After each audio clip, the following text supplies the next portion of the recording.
Eto mga Lodi, napaka-importante ito pag-usapan natin ngayon. May nag-post kasi dito sa Trogi Group, paki-check daw kung legit ito. Nakita mo nag-advertise pa sila, binabayaran nilang Facebook para i-promote yung kanilang website. Okay, check natin yung kanilang website mga Lodi. So pag pumasok ka mga Lodi sa kanilang website, i-click mo itong download the official app, madadirect ka sa mismong official application ng Pi Network. Nasa 50 million plus na yung download mga Lodi Ngayon, so inilagay talaga nila yung totoong application. Pero dito, wag kang papatol dito mga Lodi, okay? So, i-convert mo daw, send, tapos chart alert. Parang ganito, enter mo yung Pi amount mo, di ba? So, enter ko 100 Pi. Ngayon, pag i-continue mo yan dyan na, let's finish up. Sabi niya, paste mo daw yung passphrase mo to unlock your wallet. Kita mo? Kagaling ang mga to, no? So, pag ginawa nyo yun mga Lodi, delikado, wag nyong gagawin kasi mga scammer, ginagawa nila na lahat ng kanilang makakaya para maka-scam. Bayaran ng Facebook, gumawa ng website para ma-scam kayo. Ayan, once na nilagay nyo yung wallet nyo dyan mga Lodi, ay nako, mangyayari dyan, nakakopy nila yung passphrase nyo. Pag nakopy nila yung passphrase nyo, punta sila sa kanilang wallet, ilagay yung passphrase nyo, ma-access yung mga coins nyo dun, and then pwede na lang i-transfer din sa wallet nila. So wag nyong ilagay dyan mga Lodi, okay? Alanganin yan, delikado yan. Tignan mo, ganyan lang ginawa nilang website, okay na, diba? So pag meron pa na-scam dito, ewan ko na lang sa inyo mga Lodi Huwag nyong patulan to, scam to mga Lodi. Paalala lang sa inyo, please lang share natin sa ating mga kasama, sa ating kahit sino na, yung mga pioneer groups na yan, kasi marami pang hindi nakakalam sa atin na yung mga ganitong kalakaran, scam to. Baka gusto mo lang exchange yung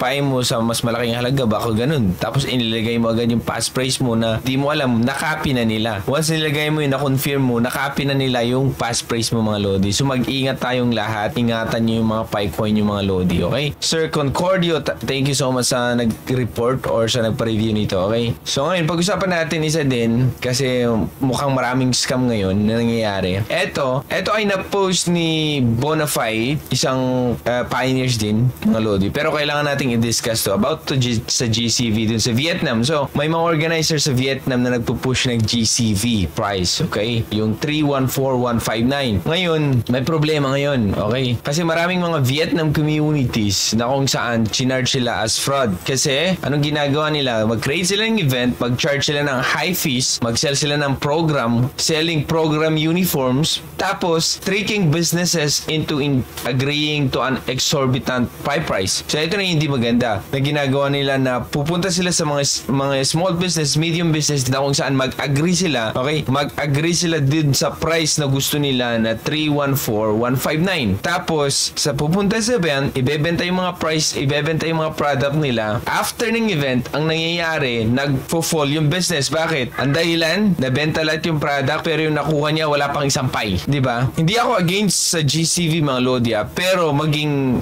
totoo lang tayo dito, okay? Pag ganito ang ibang team, eto na, hindi pa nga nag-open main yet, pero iba na yung ginagawa ng ibang team. Iba na yung kanilang hangarin para magkapera, mag-charge ng high fees, selling program uniforms. Diba? Ngayon, ang problema ngayon, yung mga businesses na nag-engage na tumanggap ng GCV na binenta nila yung product nila, tumanggap ng consensus value na 314,159. Ngayon, wala pa silang 1.5 pero lahat ng product nila nabenta na. Oops, medyo hindi maganda yan mga Lodi. Okay? Okay lang sa akin na naniwala ka sa GCV. Okay? Hindi ako against yan Pero pag pupunta ka na ipupush natin to na dapat sundin natin to, kasalanan mo yung pagdating ng araw tapos ang labas ng price is hindi ganyan. Alam ba kahit ang labas ng isang coin is nasa 10,000, lugi pa rin sila. Alam mo ba ang $10,000 is $500,000 dito. $500,000 yung isang Pi. How much mo yung sinasabi na GCV na 31415? Ano? 159? Isipin mo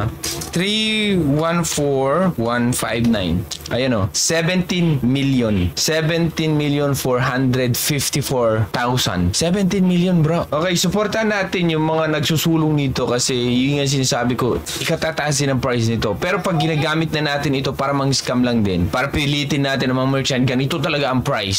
Siguradong sigurado ka na pati nga si Nicolas, sabi niya, may tinanong sa kanya, it is possible that pwedeng ma-reach yung $100. Yes, it's possible. Baka more than pa dyan. Pero, isang coin, 17 million. Diba? So, hindi ako against yan. Gusto ko merong mga ganyan para yung mga naniniwala talaga, hindi sila magsisell ng Pi, and then that's the reason why tataasin ang price niya. Pero pag yung mga ganito na nagkikreate tayo ng event, pinupush natin itong GCB, trick natin ang mga businesses na sumali at tapos tanggapin yung ganitong klase klase ng price ng Pi ay mahirap na mga Lodi. Kasi lahat tayo madadamay. Ang mangyayari na lang sa Pi, talaga makukonsider is scam in the future. Kasi nga, bakit? Ito yung sinasabi nilang price. Ngayon, naging $5 lang pala. Diba? Let's be honest mga Lodi. Pero ito push natin, supportan natin, pero wag nating ipilit dun sa mga businesses na paniwalaan or maniwala sa price na 314,159. Okay? So yan lang mga Lodi. Ako si Torogi and thank you so much for watching. Bye.